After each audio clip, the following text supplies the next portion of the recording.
بسم اللہ الرحمن الرحیم۔ السلام علیکم۔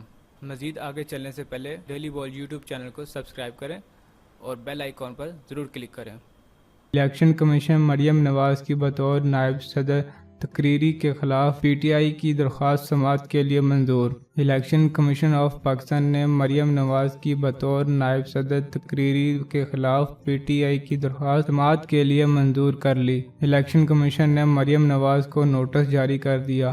درخواست پر سماعت 17 جون کو ہوگی۔ تفصیلات کے مطابق الیکشن کمیشن آف پاکستان میں مریم نواز کی بطور نائب صدر تقرری کے خلاف پی ٹی آئی کی درخواست پر سماعت ہوئی۔ چیف الیکشن کمشنر سردار رضا حیات کی سربراہی میں 3 رکنی بینچ نے سماعت کی درخواست گزرا کے وکیل نے موقع اختیار کیا کہ جولائی 2018 میں نیب کورٹ نے مریم نواز کو مجرم قرار دیا۔ نیب کورٹ فیصلہ کے بعد سپریم کورٹ نے نواز شریف کو پارٹی عہد کے لیے نااہل قرار دیا۔ مریم نواز پارٹی کا عہد نہیں رکھ سکتی۔ وکیل درخواست گزرا کا کہنا تھا کہ اسلام آباد ہائی کورٹ نے 19 دسمبر کو مریم نواز کی سزا ختم نہیں کی۔